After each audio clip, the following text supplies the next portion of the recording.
Let's get started.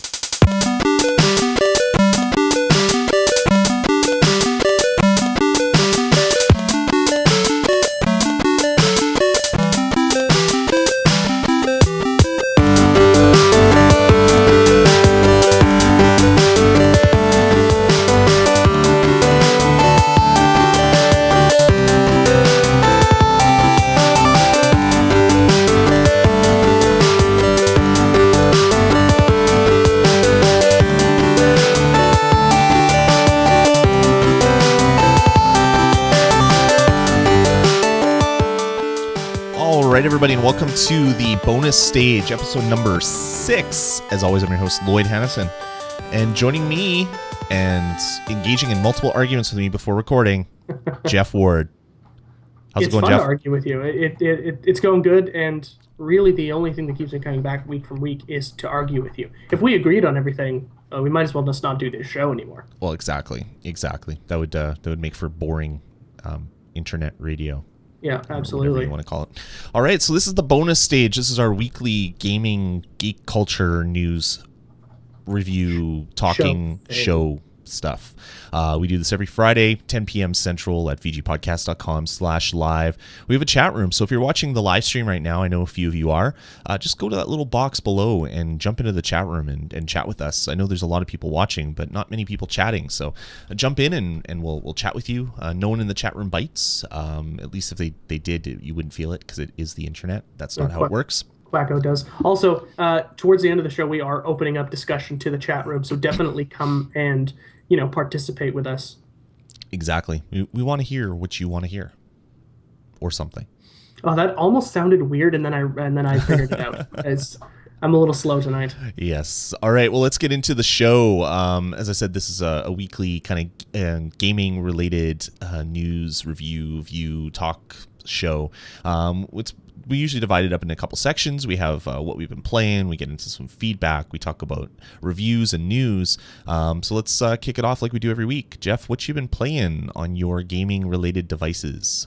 Yeah, gonna sound like a broken record. Although, all 6 of these have kind of sounded like a broken record. I've really had no time to play like video games in front of a TV. The console has been turned off except for tonight when I played half an hour of Saints Row the Third. And yeah, as Quacko just said in the chat room, MLB 12 the show on the Vita is what I've been playing.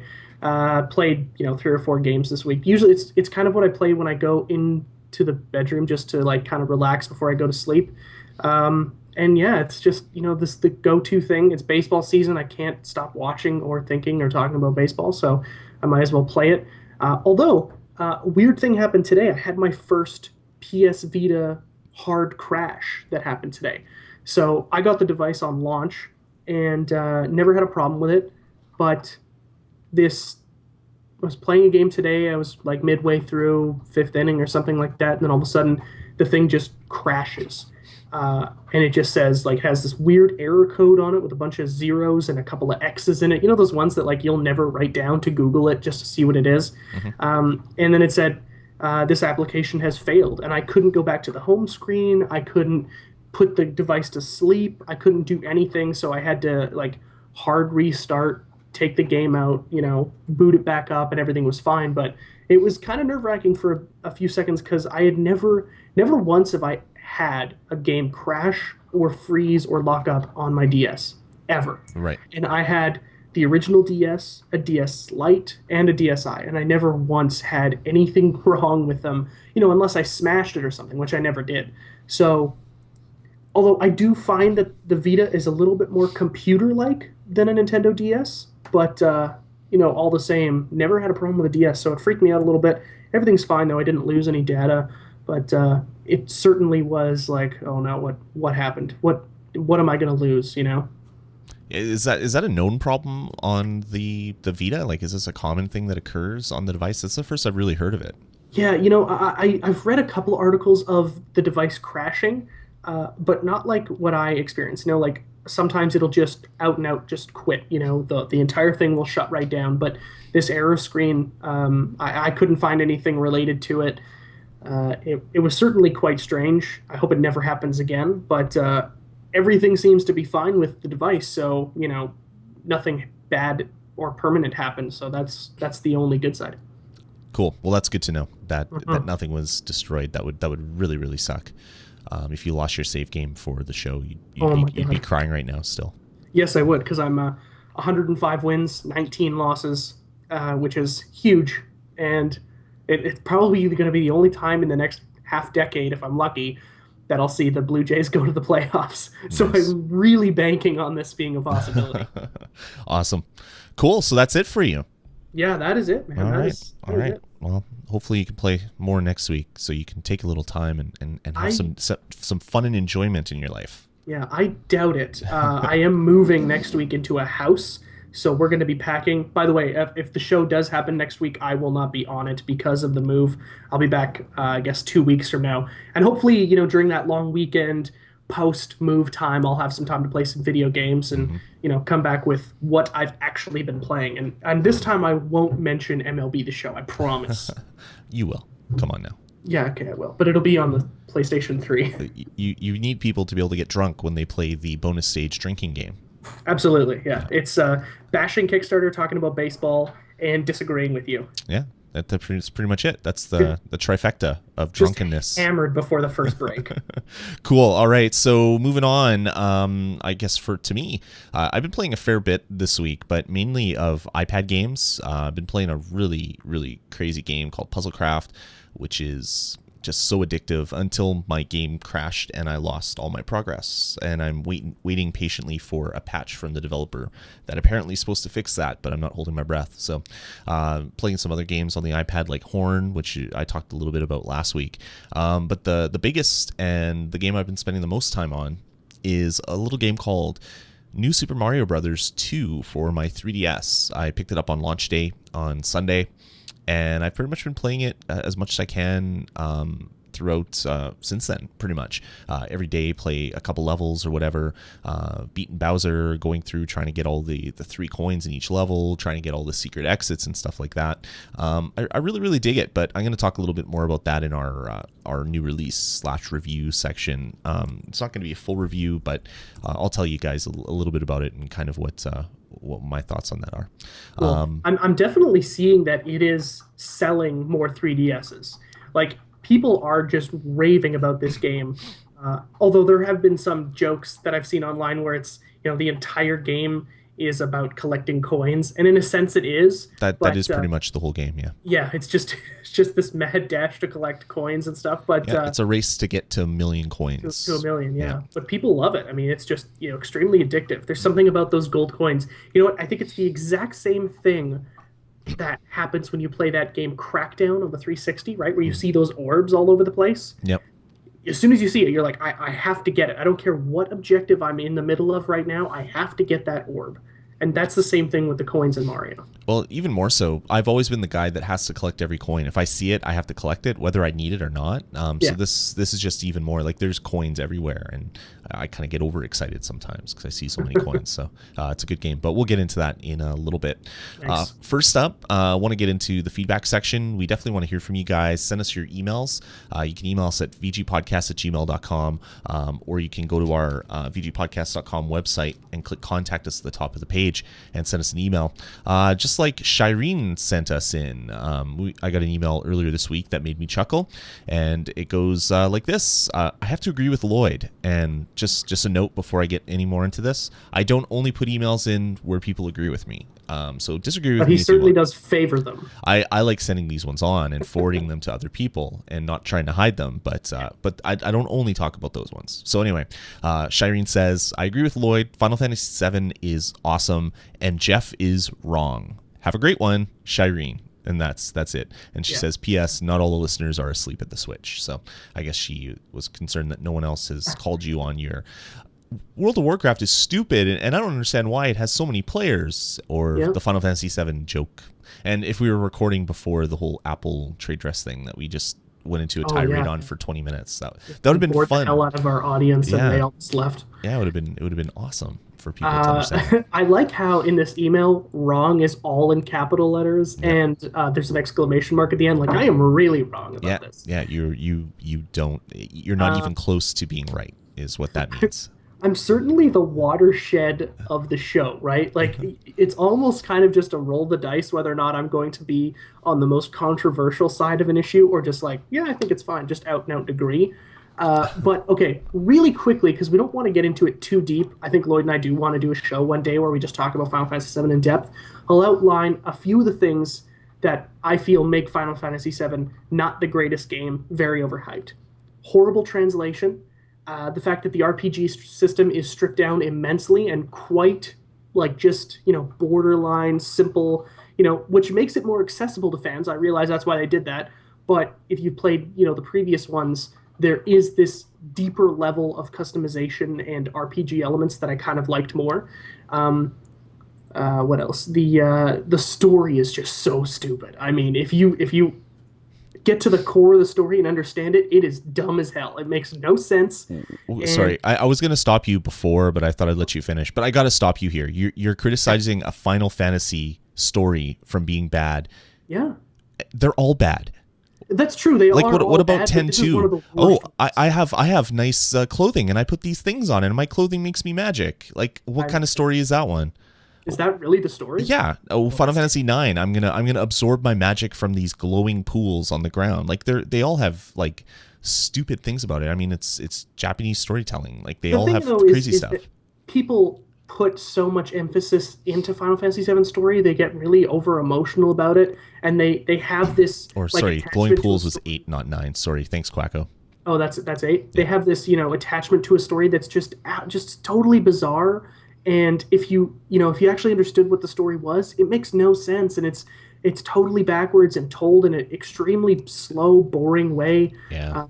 But anyway, again, don't want to get into it too deep, but I've got many other reasons why I think it's an overrated game. Now, saying that, I have bought it on the PS3. I have a digital copy of it. My girlfriend owns a copy of it. I do enjoy playing it. I've played through it 3 or 4 times. I think it's a fun game. I just think people go way too crazy over it. Like you gotta understand what this game is to a lot of people. This was the first big game that they played on their PlayStation. A lot of the gamers that picked up a PlayStation and picked up this one had never played an RPG before, or if they did, I don't know, help them. They played Final Fantasy Mystic Quest, which was not an RPG at all. I don't see where you say that this game has like stripped down RPG elements. It's pretty hardcore RPG in some elements. But anyway, whatever. We don't need to discuss this right now. But people have such a huge hold on this title because.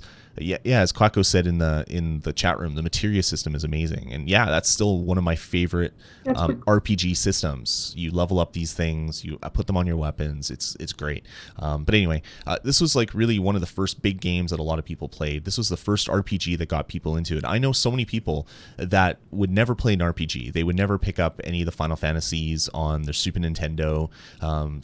RPGs were for like the super uber kind of geeky nerd people. They would never touch it. They would play their Maddens or their Joe Montana football on their Sega or whatever. Like that would be their types of games. And then the PlayStation came out and they tried Final Fantasy, and now they're the biggest RPG nerds. Like I know a guy at work that all he plays on his game systems, he buys a new game system and he imports or buys every obscure Japanese RPG now because he fell in love with RPGs because of Final Fantasy VII. So that's the reason why people like it. And yeah, absolutely. And I take nothing away from that. I said before the show that I know that this game is extremely important and broke new ground. I'm I'm fine to admit the fact that this game changed things for the better, in my opinion. I don't think that any bad came of how popular Final Fantasy VII was. Mm-hmm. I think it is a watershed game. It changed so much. It brought in this new era where games had to have this more involving story, where games had to have these cinematics that were groundbreaking. Absolutely groundbreaking. No matter how you look at it, even if they weren't the best drawn and the hands were blocks on the end of some guy's arm, groundbreaking visuals, really groundbreaking. Fantastic music throughout. Still, I think because there's this nostalgia, people won't look at it objectively and see the faults to the game. write off everything that could ever be considered bad. No, And oh yeah, it's like a movie. You can look at the plot holes in the new Batman. It was like, oh, these guys were underground for a month, and they obviously had to go to the bathroom someplace, and they were clean shaven when they came out. You can look at things about the story, and you can still enjoy the journey.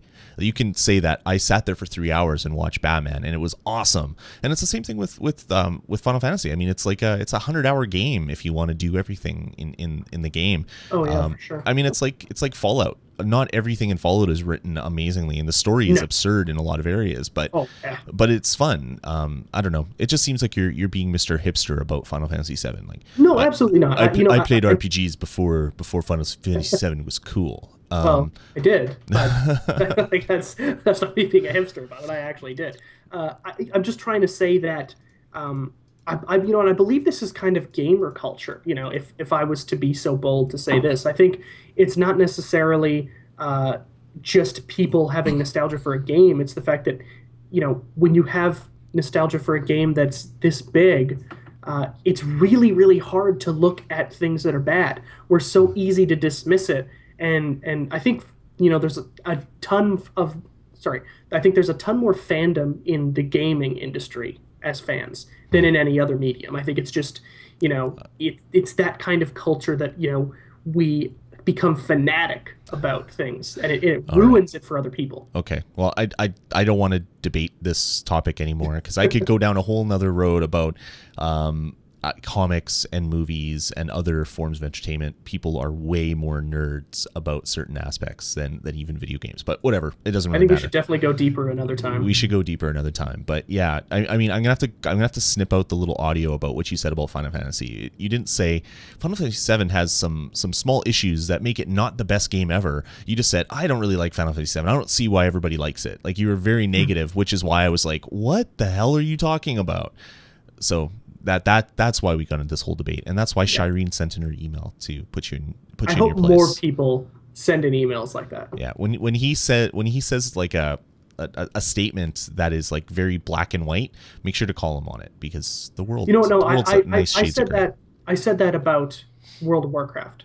I don't believe I said that about Final Fantasy VII. I'll have to go back. I'll have to go check the archives. I can't remember. If I did, then then I misspoke, because I definitely don't think that way. That's too black and white.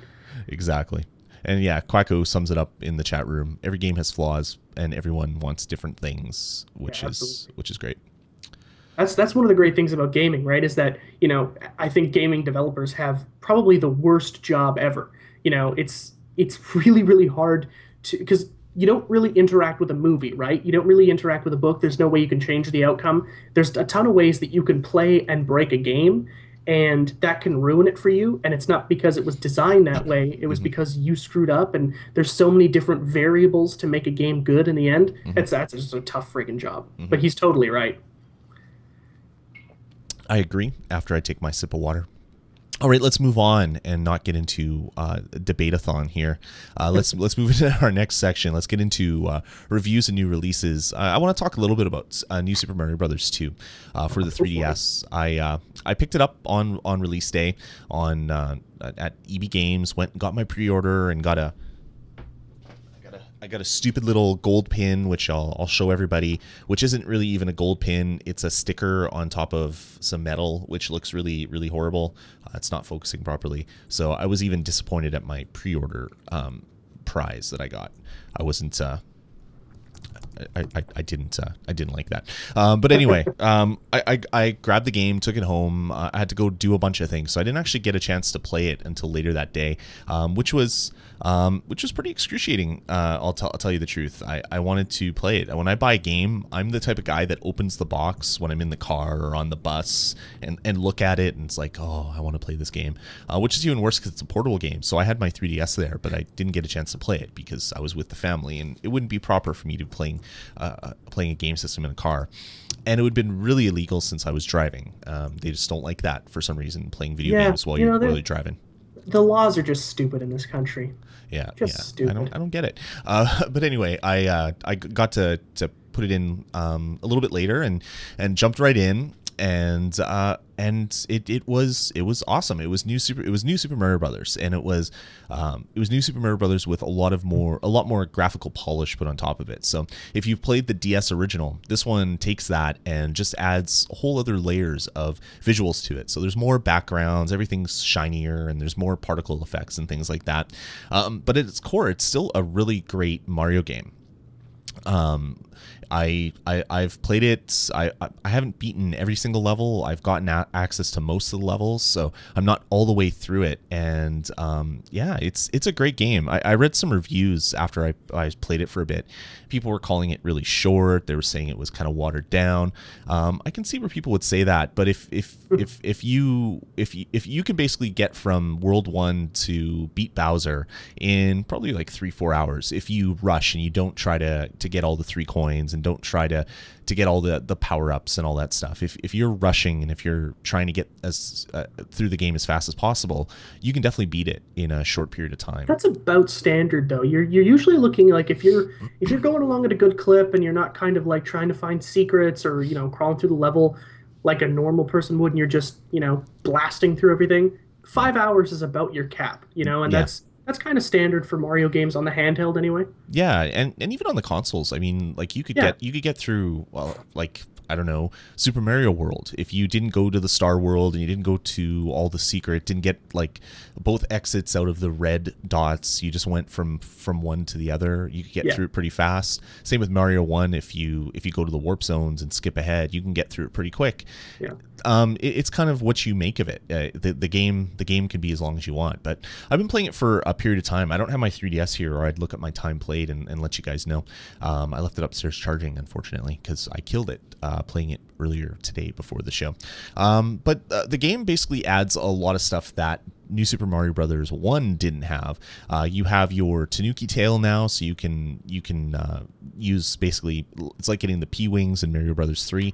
Nice. You can run on a flat surface, and then you charge up this meter, and then you can start flying, which is kind of cool. You don't really have to use it in a lot of areas, so it's kind of just there to be fun, I guess. You need it to get to some of the secret areas and stuff like that, but it's not really necessary. Like in Super Mario Brothers 3, you needed it for a lot of levels to get all the bonuses and stuff like that. It also has some other things.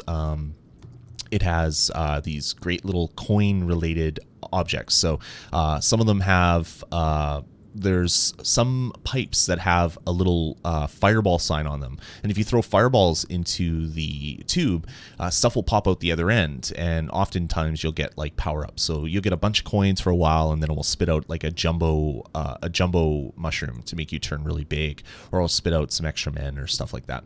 And then they also have a block that, if when you hit a coin block and you hit it 10 times and then the block finally turns solid, they have one now where if you can hit it 10 times before the block turns solid, it'll turn into a gold block, and then if you jump into it one more time, you'll basically get this block stuck on your head, and as you run, coins basically spew out of your head. And oh, that's cool. And basically that just shows that this game is really revolving around you getting as many coins as possible. So when you beat a level, it shows you how many big coins you got, because there's 3 of the big coins in each level, but it also tells you what the maximum number of coins you got in that level is. So you might have picked up 200 coins, and they show up at the bottom, and you can try to beat that.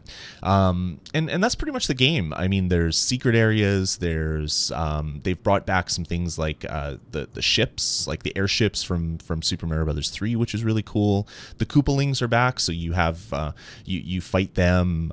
There's the mid stage towers, and then the final battle with the Koopaling, which is really cool. And they brought back like the bouncy white blocks to make you jump super high. Nice. There's other things where you can get a gold fire flower now, and if you throw it, it turns things into gold. So if you hit an enemy with it, it pops out like a 10 or 20 or 50 coin bonus depending on the type of enemy it is. In some levels there's a gold ring that you can jump through, and then it turns all the enemies gold, and if you say kick a turtle shell when it's gold, it will spew out coins the whole time as it's moving throughout the level. So they've made it really fun to figure out ways to up your coin score. So as you play through and you beat the first world, it actually unlocks something called coin rush mode, where it takes 3 levels at random, and then you play it to basically get a high score for the number of coins, and it saves that on your device, and you can compare it with your friends. And it's also kind of cool is if you ever do street pass with somebody, it actually sends that data to them as well, so you can see that they did better or you did better. So that's something that the 3DS just does so well. That street pass thing, man. Yeah. Holy crap. That is, I wish that's what Nier could be, but it's just nowhere, forgive the pun, nowhere near that. The street pass just has so many benefits to using it. Like you're really encouraged to never shut your device off ever. Yeah. I mean, I carry it with me. Like when I work at a university, as I've said in other shows, I don't know if I've said it here. So there's a lot of kids, and a lot of them have their DSs and things like that. So I'll just keep my device in my backpack, and I'll get street passes as I walk through the hall. Let's say I go to the cafeteria to get some food. I'll meet like 5-6 people, and then you get to get puzzle pieces and do the other stuff that goes along with it. And then if they have games that you have, you trade data back and forth and things like that. Yeah, Nintendo did a really good job with that, and it continues with this one. So that's pretty cool. What else? It's pretty much Mario. So it has the main playthrough, you have the coin rush mode, and that's pretty much it. So it'll take you a long time to get every level and 3 coins on every level, 3 big coins on every level. So I'm still going to be playing this one for some time. And just like Super Mario 3D Land, Super Mario 3D Land, I think it was called, you're rated on your save game from 1 to 5 stars. So to get 5 stars, you have to beat all the levels, you have to beat Bowser, you have to collect 3 coins on every level, you have to get every secret level, and there's another thing that you have to do to get it. So I'm going to be working for a long time to get all the way to getting 5 stars on my save game, but I'm looking forward to it. So anyway, cool. That's New Super Mario Brothers. That's as close to a review as I'm going to do for it. That's a pretty full-fledged review. I pretty much covered most of the game, I think. But the only thing that I dislike, well, not really dislike, but I'm kind of disappointed at, is the music is repetitive like crazy. Like I always remember Mario as being, you go to a different world and the music just blows you away. Like when you're playing Super Mario World and you get like the drums kick in, and then it sounds like people are on like xylophones in some levels, and it just keeps changing from world to world. It doesn't really do that so much in this version, which I'm kind of disappointed about. Because we kind of like chiptune video game music on the show. And yeah, it doesn't really have that, which is, I don't know, kind of disappoints me, but that's a small thing to complain about in such a largely enjoyable game. So it's $40. If you have a 3DS, you definitely need to own this one. It's definitely worth playing. One other thing that I just thought of right now, this is the only game on the 3DS that I have that I play with 3D completely turned off, which kind of defeats the purpose.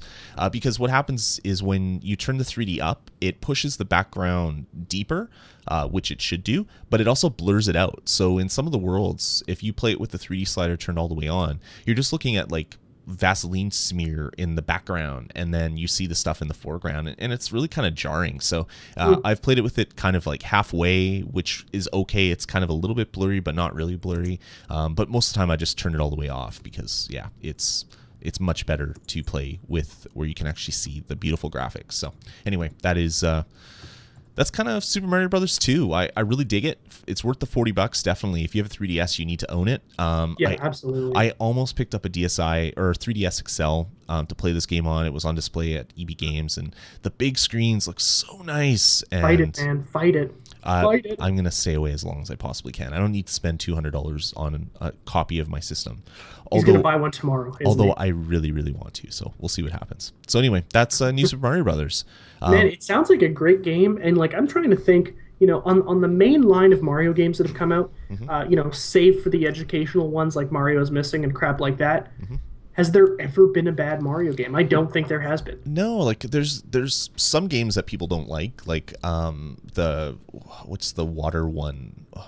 Sunshine. Sunshine, yeah. I like that one. A lot of people, right? A lot of people hated it. I found it okay. It wasn't my favorite, but it was decent. It was still a Mario game. A lot of people didn't like that one, so fine. A lot of people didn't like the original New Super Mario Brothers on the Wii because they thought it was kind of a step down from Super Mario Galaxy, where I can kind of see that as well. But on as far as portable goes, I mean, pretty much every Mario game was amazing. Like even the first Super Mario game on the Game Boy, which was horrible when you look at it now, was still awesome. Like I can remember going to my friend's house and both of us playing this game on our big ass Game Boy, original Game Boys, and just loving it.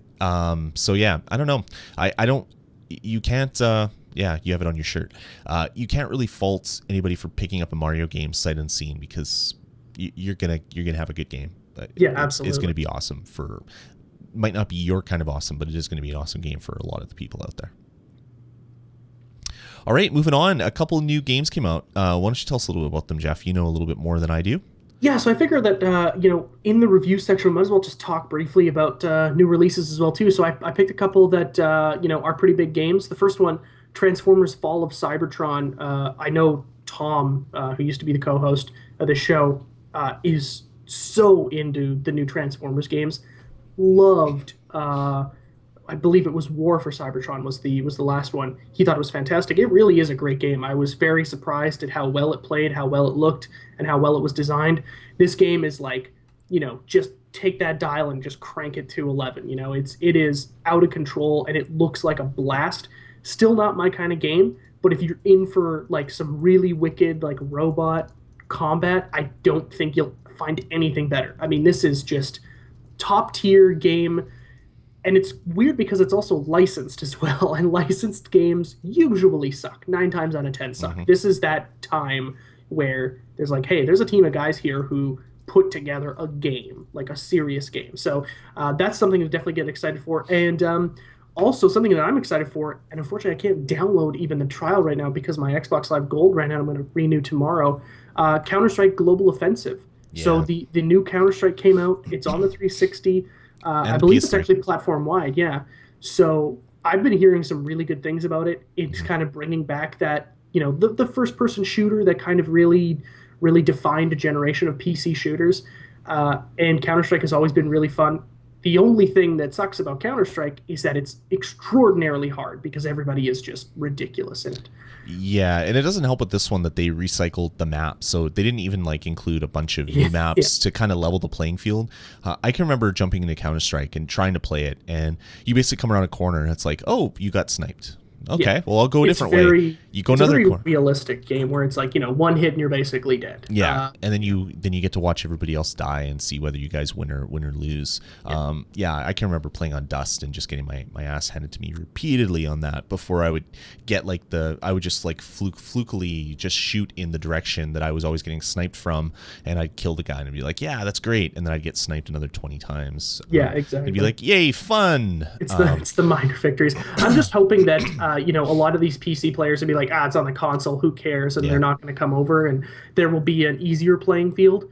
That being said, certainly not going to buy it before I try the demo. I'm going to try the demo, play it really, really, or I don't know. I'm hoping it's a multiplayer demo and not a single player, because that is really what I'm going to get into the game for, is the multiplayer. And if they don't let me try it first, there's no way I'm going to buy it.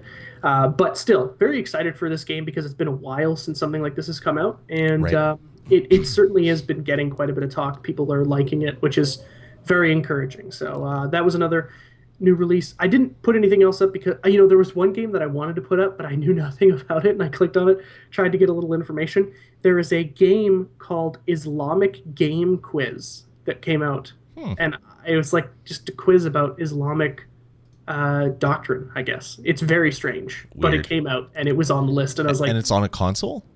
I don't think it's on a console. I believe it's probably on the PC. iPhone. iPhone. Okay, that makes sense. As for Counter-Strike Global Offensive, just to get back to it before we move past it, it came out on the PS3 as well. I'm going to be playing on the PS3. I wanted to download it earlier this week and just didn't get a chance. It's part of that the PlayStation 3 game event thing where if you buy a certain number of games in a month, you get some cash back or whatever. So I definitely want to pick that one up and play it, even though I am going to suck and I'm going to get my ass handed to me repeatedly, and I'm probably never going to want to play it again after dying 20 times in the remake of Dust. Yeah. I'm gonna still pick it up because I do have some fond memories of Counter-Strike, as sad and depressing as they were. Yeah, really quickly before we get into the news, did you beat Deadlight? No, No, no, I did I not. did. I did. How did it get any better after the Rat's Nest? You know what? It killed it for me, man. I gotta be honest with you. The rat's nest is easily the worst part of the game, Oh, and you once you do get out, it goes back to where it was well, before. I got out and I didn't have any of the stuff that I had before I went into the Rat's Nest. So That's what really sucks. You don't get your guns back. You have to yeah, wait a while. You didn't even get the axe. You no, know? you have to get past. You have to jump over a bunch of zombies because you get swarmed by zombies, and you have to Yeah, jump over them and knock them down to finally make it like 10, 15 screens away where you finally get an axe again. It's like, oh gee, I can start killing things again. Thanks, yeah, Mr. Rat. yeah. Yeah, This asshole friggin' he saves your life, then doesn't trust you, so he takes everything away. Then you build up his trust in you. You pass a stupid test, and he's like, okay, go find my son. I'm not going to give you anything to help you find my son, though. You have to figure it out all yourself. It's yeah, so stupid. yeah. And actually, I'm going to change my review a little bit because I now say that you should not buy this game.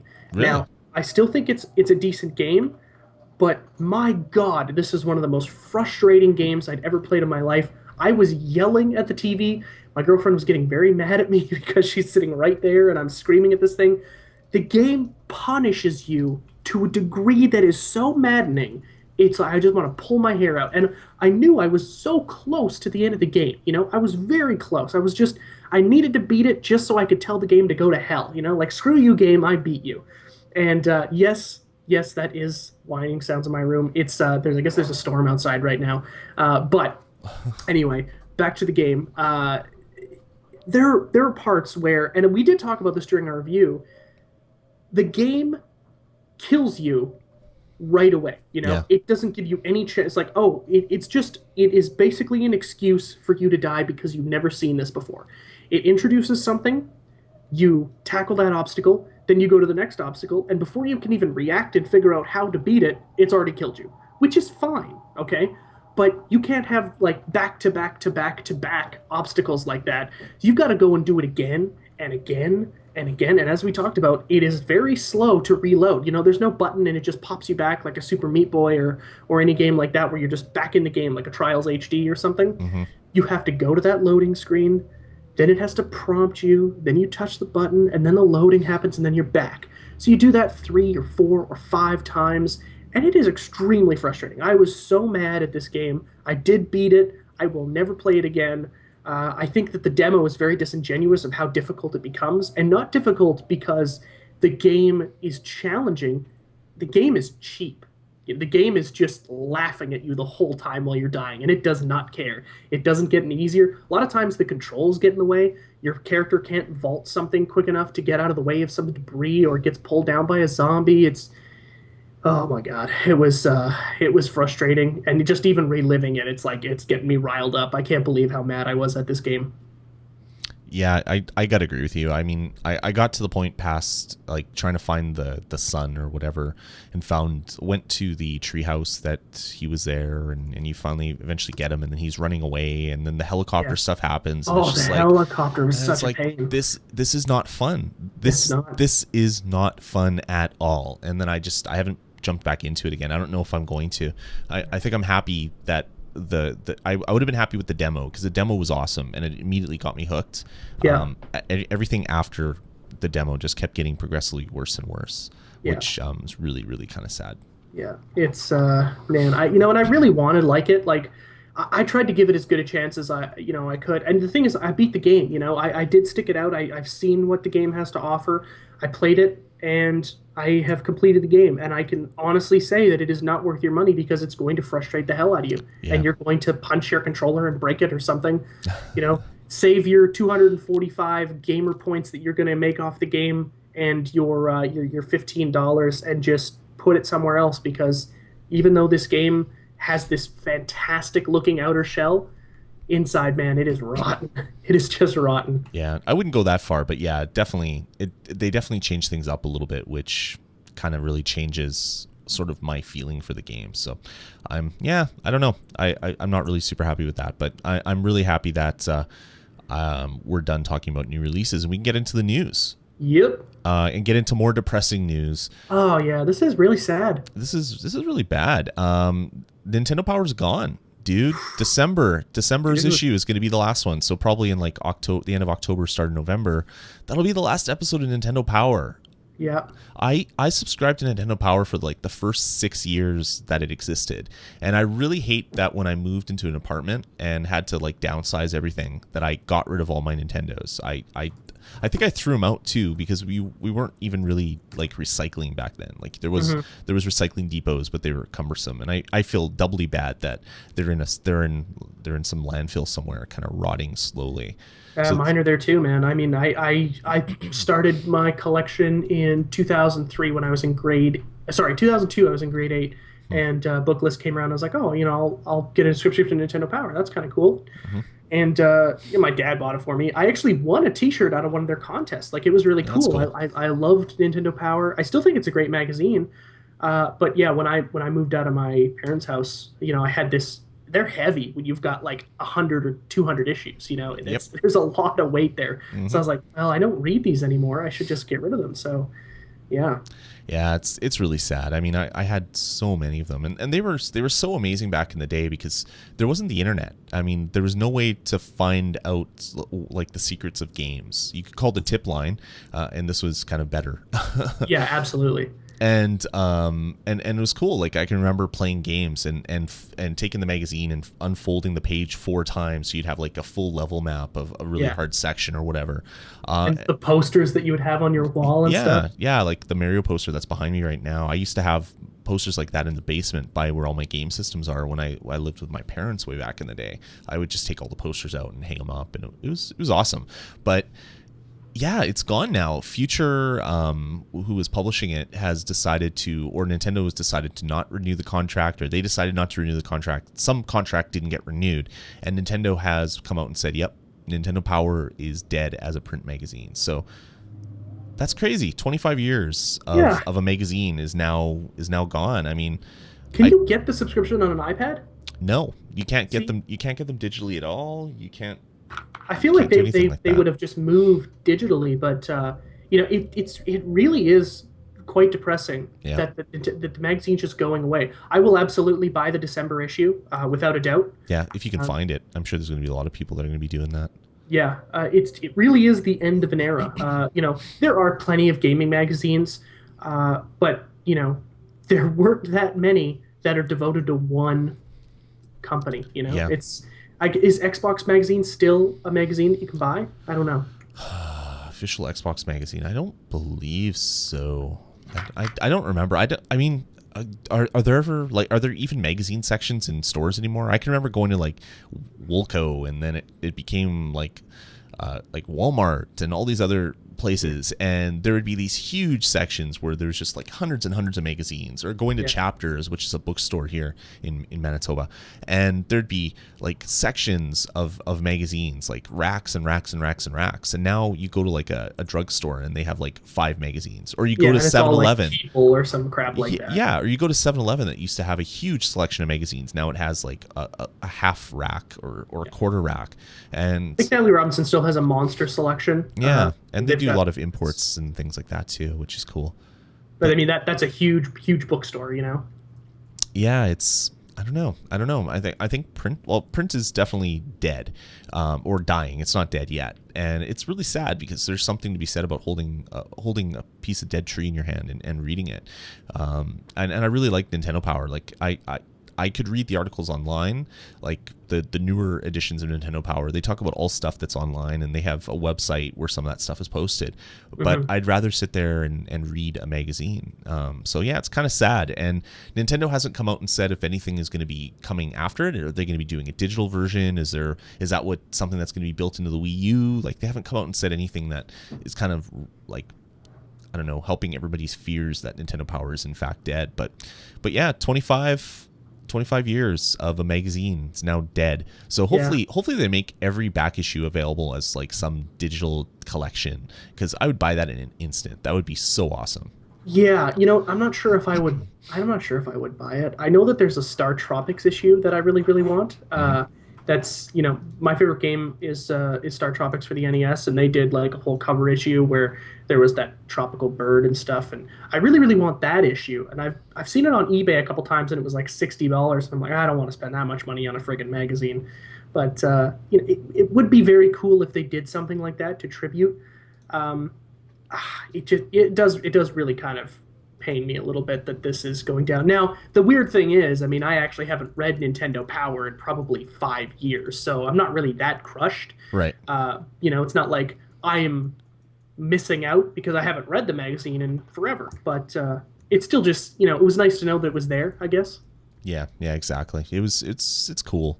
It was always cool. You could read it and get some great data, some great information, some great tips and tricks about all the Nintendo games. It's awesome. Yeah. Yeah. Cool. So what's next? Madden NFL 13 demo was released. I know that there are quite a few people, myself included, who groan at yearly sports games, especially Madden, because it makes probably more money than it deserves. But the demo was released, and the reviews are extremely strong so far for this game. Madden 12 was a pretty big flop technically, and even money wise, it didn't do as well as any of the previous Maddens, or sorry, any of the last few Maddens. This one, however, people are saying it's fantastic. They've stepped up the bar graphically. They have added a ton of new features into the game that are actually something you're going to want to do, which is something that in a sports game is hard to do, right? Is adding new features, new things to do that you're actually going to want to do, Aside from just playing a game of football with your friends or starting a franchise or doing a season, what you want to do is have other events that you can do that are fun, training sessions, that kind of stuff. If you're playing a baseball game, home run derby, all-star games, skills competitions, people are saying it's really, really cool. I'm going to download the demo just to see what it's like. And I'm actually kind of excited for a football game. I don't know if I should say that, but very interesting, and I'm very interested about what Madden NFL 13 is going to be like.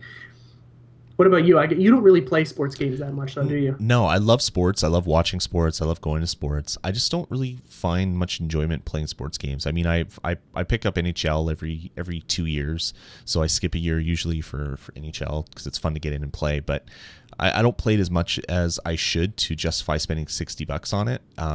But yeah, I don't know. I've never been a big game player a big sports game player rather. I'd rather get out there and go run in a field or get on the ice and skate around.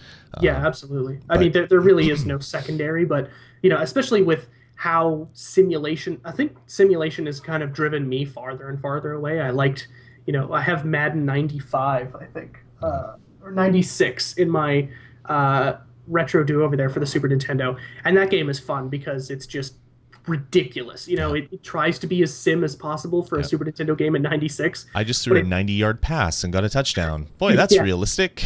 Yeah, and that's like a 3 or 4 time a game occurrence. It's really a 70-yard field goal, no problem. What, into the wind? Fine. Yeah, exactly. That's funny. Yeah. But yeah, no, not a huge Madden fan. I can't remember the last time I bought Madden. It was probably like the Super Nintendo days. Really, would be the last time I bought it. I played them. I used to rent them when you could actually go to a store and rent little round pieces of plastic to put in your game systems. I love one of those. Yeah, I can't really do that anymore. But yeah, I haven't played it, and yeah, I most likely won't be downloading the demo. So. It's a huge demo, by the way. It's just under 2 gigabytes. Wow, that's huge. That's insane. Do you want to know what's not huge? That is Borderlands that you can play in your browser, Jeff. Were you asking me like I was supposed to answer? No, I was. It's called a segue, trying to get from one topic to another. You broke the magic. Pretty good. You're segue. lifting up the curtain. I know. Yeah, pay no attention to the man behind the curtain. Exactly. So yeah, say you want to play Borderlands 2. I know some people in the chat room have been talking about how they want to play Borderlands 2. I think Max was talking about it earlier. Well, it's not out yet, but I'll tell you what is out. It's called Borderlands, and you can play it in your browser. And basically, it's what people are calling a demake. So they take a game and they make it less. Like there was a Super Mario Brothers demake that came out for the Atari 2600 recently, which is pretty awesome. You're like super pixely and stuff like that.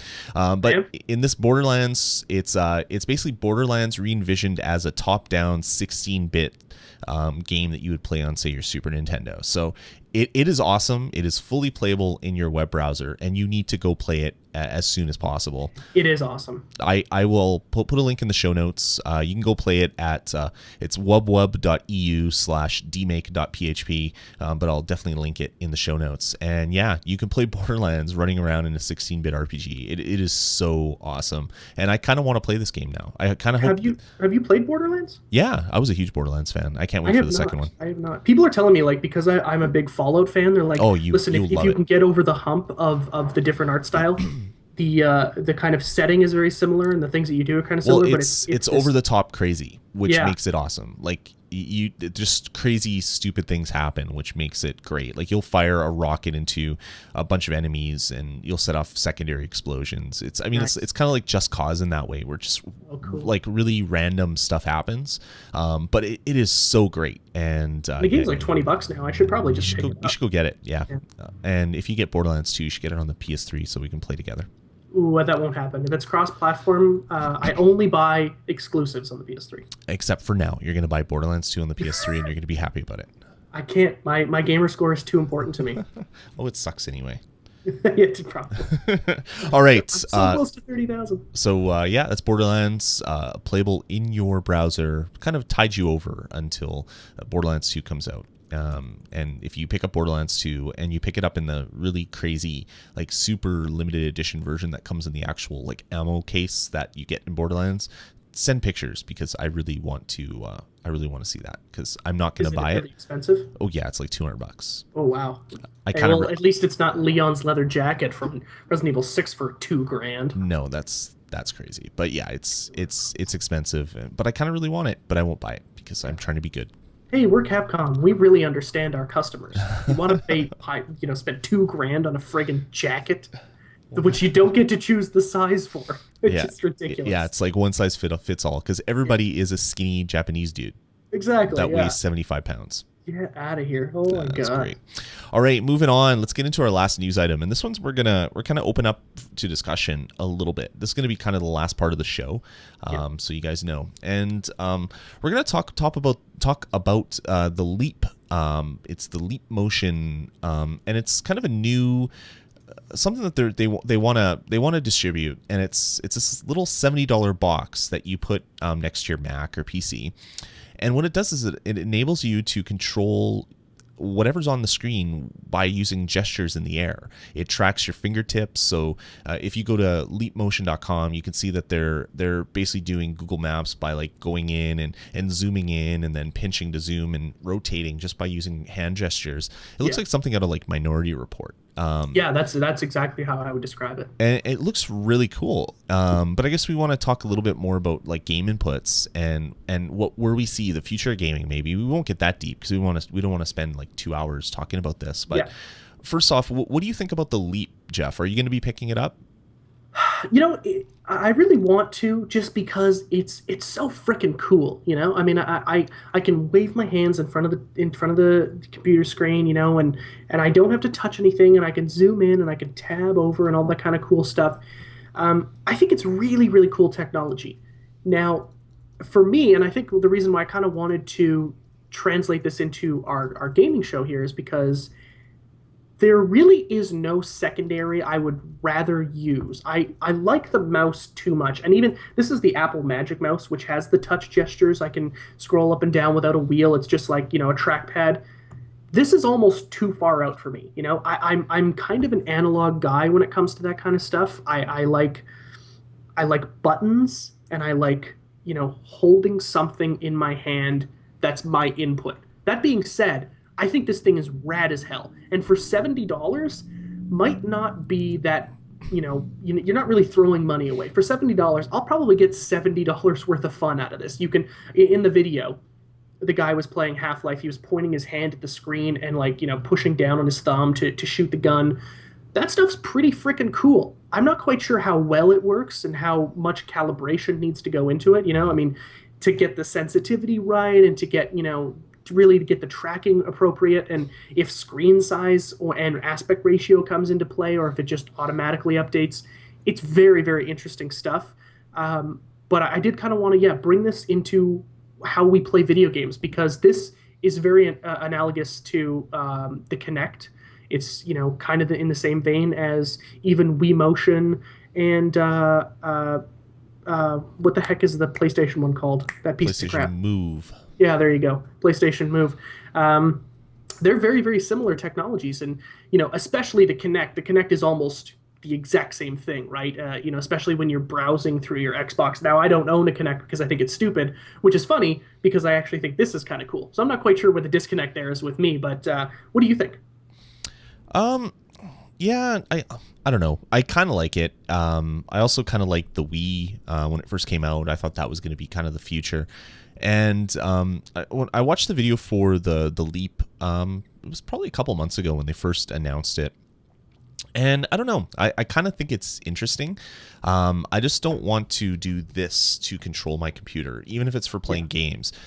That's one of the reasons why I don't like the Kinect. Like, I don't really want to get up and move around when I play games, except if it's for like a dancing game or something. But if I'm playing a game and I'm forced to turn my head to move the camera or move my arm up or push forward to do things like when you're playing the Star Wars pod race thing, that's just not what I want to do. Leap motion looks really cool, and where I think it's going to be really awesome for this particular technology, it's going to be really awesome in like science centers or museums where Oh yeah, absolutely. people can come up to big projected walls and kind of just move their hands around and explore like I don't know, molecules or space things in space, like move around the I don't know, the space station or go through galaxies that way.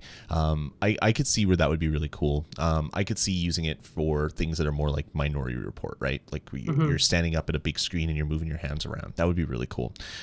As far as having it on my desktop, I don't see that as something that I'm ever going to want to do. But it does bring us to kind of a discussion, like talking about what games are going to be like in the future, and more so, are we even going to be having like screens in the future? Like there was that great Kickstarter for the VR goggles. Like Yeah, maybe that's going to be the way that we're playing games in 5 years. Like who yeah. knows? Like how awesome this device is. And then maybe having something like this going around like this would be good if you have goggles on your hand because you don't have to find the buttons on the keyboard. Yeah. But yeah, I don't know. Well, like, do you think you'd ever play games like this? You Or know, would it be the novelty, like, hey, look, I'm shooting, bang, bang. Ooh, this is cool. Okay, I think let's it go play really Madden. is for me the novelty, because to be perfectly honest, there's nothing for me that's better than this right here. And now I think that Xbox has the best controller on the market right now. I think that this controller right here, when they designed the new one for the 360, is about as good as controllers have ever got. For me, anyway. I think that the button layout is fine. The way that it feels in your hand is fine. The way it's weighted is really, really nice.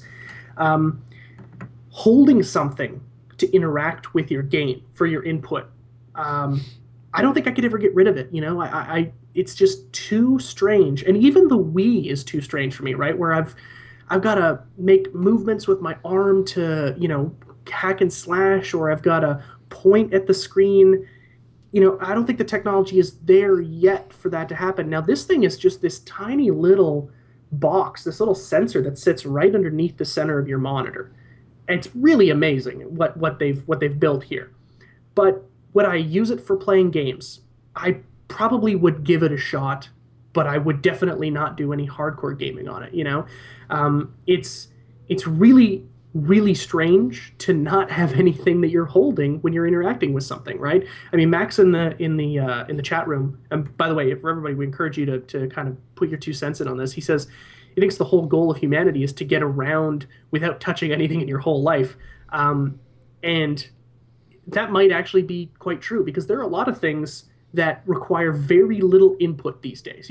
I mean, the iPhone is about as minimalistic as you can get for input without it just being gestures in the air, right? I mean, that's kind of what the trackpad is and what this is. It's, I want things to be as simple as possible. Point, click, and swipe. And this is the same thing, except I don't actually need to touch anything.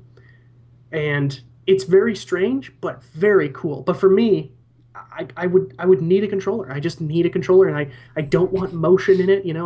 The six axis is about as far as I would go. And when a six axis part comes up in a game on the PS3, I go, oh, okay, here we go. And then I gotta, hold it like this, and then rock back and forth. Because when I'm playing a game, I might be like, leaned over to one side, or have, I've got to then all of a sudden if there's a six axis part, I got to orient the controller straight up and down so I can actually do it without dying. It's, kind of weird.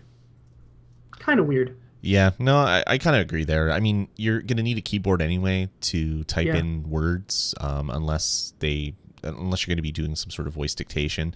You're going to need a mouse to point things or whatever, to point at things and click on them. This is great for some things, but I don't know.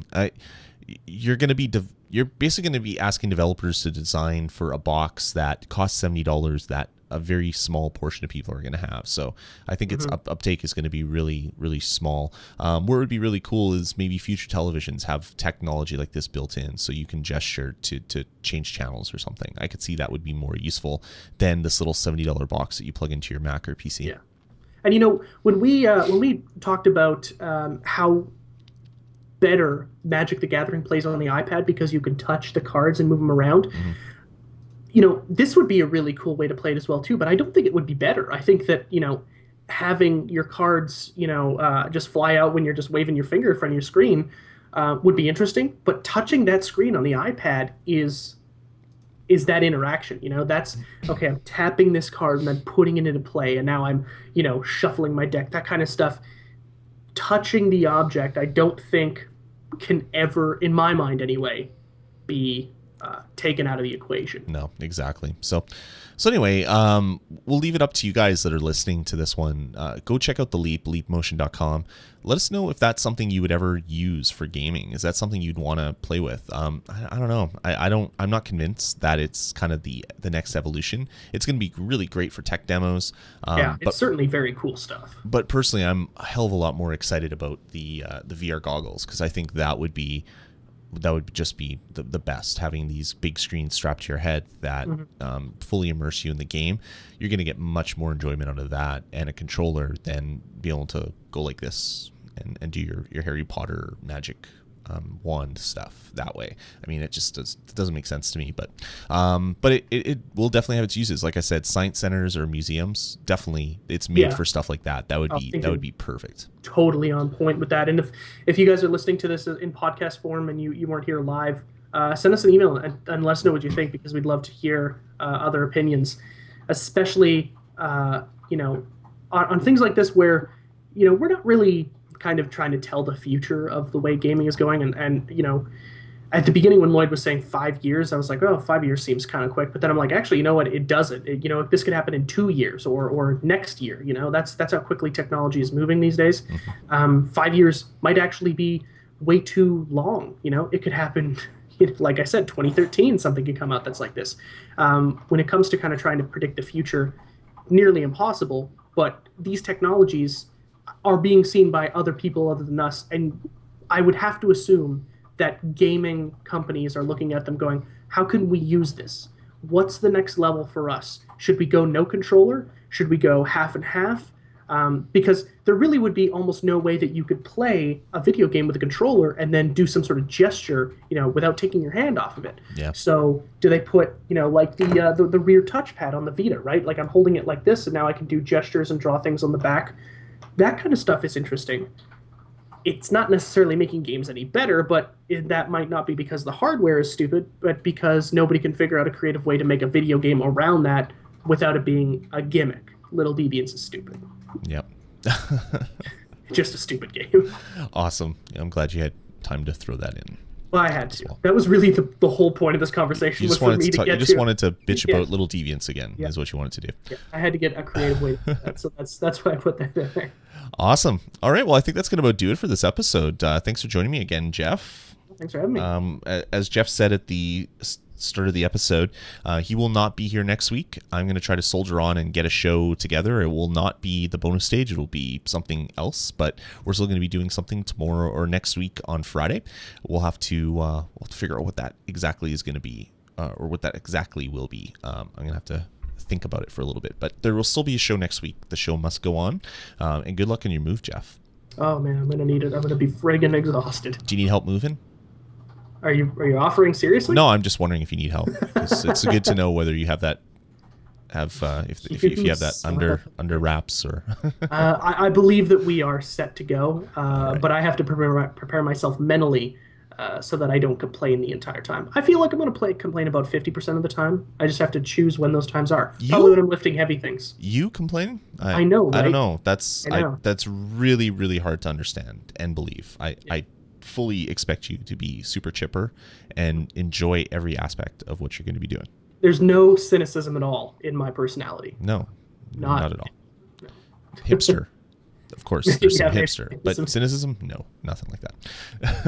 All right, guys, let us know what you think. Head on over to vgpodcast.com, click contact us at the top of the page, and send us an email. Email us directly at vgpodcasts@gmail.com, or call our voicemail line, which is area code 505-VG-Podcasts. That's going to do it for this week. So thanks, Jeff, for joining me, and we'll talk to you guys next week. Jeff won't, but I will. And then he'll talk to you in 2 weeks, so don't worry. He's coming back. I'm coming back. All right, guys, take it easy. We'll talk to you soon. See ya. Let's get started.